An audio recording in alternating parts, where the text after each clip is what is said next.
Welcome to Invest Smart. My name is Sandeep Nagrani और आज हम बात करेंगे types of asset classes. Let me give you few examples. मैं कुछ नाम लेता हूँ। For example let's say tomato, apple, potato, oranges. Now do you think these all fall under the same category? No. These are to be divided into two different categories, fruits and vegetables.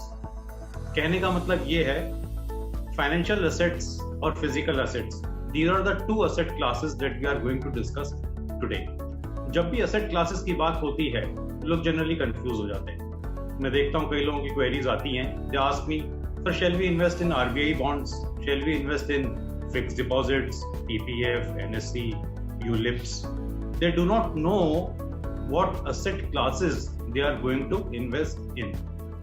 So, asset classes, investment asset classes can be divided into two different categories: physical assets, non-physical assets.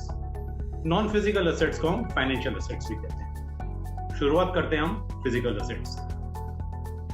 Under physical assets, there are two categories. One is real estate. Second is commodities. Real estate मतलब आपका घर, आपकी दुकान, आपकी factory, आपकी machinery, आपकी land, all these fall under physical categories under the subcategory called real estate. Number 2, commodities. Commodity क्या होती है? Commodity हर वो चीज होती है जिसे आप छू सकते हैं, which can be touched, which is tangible, that can be felt. For example, सबसे कॉमन एग्जांपल हम लेते हैं gold. Gold is a precious metal. Gold के अलावा डायमंड, सिल्वर, आप कह सकते हैं crude oil. Crude oil is also one very popular category under commodities. Then anything that could be consumed, for example आपका नमक, तेल, लकड़ी, चाय, coffee, these also fall under commodities. So हमने देखा फिजिकल कैटेगरी में दो सब कैटेगरीज होती हैं। One is real estate, second is commodities. Now, these physical asset classes are comparatively risky when we compare them to financial assets. कैसे? चूंकि ये touch की जा सकती हैं, ये छुई जा सकती हैं, so they can be stolen, they can be lost. इनकी चोरी हो सकती है, ये खो सकती है। अब आपका रियल एस्टेट है, रियल एस्टेट आपका अपना घर है या फैक्ट्री है, उसमें आग लग सकती है, या फर्ज कीजिए अर्थक्वेक आया और उसको कुछ नुकसान पहुंच सकता है। सिमिलरली गोल्ड है आपके पास, सिल्वर है, डायमंड है, it could be stolen. Plus आपको प्रेशियस मेटल्स अगर स्टोर करने हैं आपको लॉकर लेना पड़ता है। So these are expensive deals. अब मैं आपको बताऊंगा how these are expensive as compare to financial assets. दूसरी कैटेगरी है फाइनेंशियल एसेट्स की, जिसमें दो सब कैटेगरीज होती हैं। One is equity, second is debt. Equity और डेट की हम बात पहले भी कर चुके हैं, मैं दोबारा बात करूंगा। What is equity? इक्विटी का मतलब होता है इक्वल पार्टिसिपेशन। आपने अपना पैसा किसी कंपनी को दिया और आप उसके शेयर होल्डर बन गए। This is the most common example of equity investment. How could you invest in equity? You can buy direct shares, you can invest through mutual funds, you can invest through ULIPs. There are multiple ways. Second option is debt. Debt का दूसरा word है bond.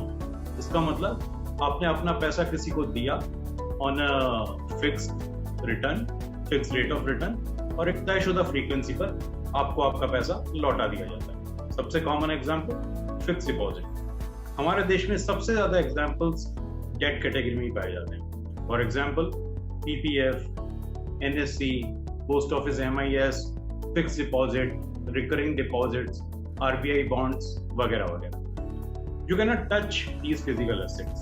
This is one of the major difference between physical and non physical asset classes. तो आप जब भी कोई आपके पास आपका कोई एडवाइजर या कंसल्टेंट आता है, please do not discuss the products with them. Always discuss, sir ये मैं अपना पैसा किस एसेट क्लास में डाल रहा हूँ, can you help me create asset allocation, can you help me create a portfolio based on asset allocation that is suitable to me, to my needs? So please never discuss the products, always discuss about your asset allocation. So याद रखिए, दुनिया में सिर्फ 2 ही categories हैं investment की, one is physical, one is non physical. Under physical you have real estate and commodities. Under non physical you again have 2 सब categories, equity and take. तो जब भी आप अपना पोर्टफोलियो बनाएं, इन चारों को ध्यान में रखते हुए बनाइए. Let me give you some more tips. सबसे पहले think about safety, how safe the investment is. Second, liquidity, क्या जरूरत पड़ने पर मैं अपना पैसा रातों रात एनकैश कर सकता हूं, या मुझे अपने इन्वेस्टमेंट को एनकैश करने के लिए कितना समय लगेगा. Third thing, returns. ज्यादातर लोग रिटर्न से शुरू करते हैं, that is wrong. Always start with क्या मेरा पैसा सेफ रहेगा. सेकंड, क्या मेरा पैसा लिक्विड रहेगा. Third, talk about returns. Fourth, taxation. In case if your investment is going to give some taxation benefits, good. It's like a cherry on the cake. So always इसी sequence में चलिए. Create your portfolio accordingly. So I hope this helps clear your doubt on asset allocation. Thank you.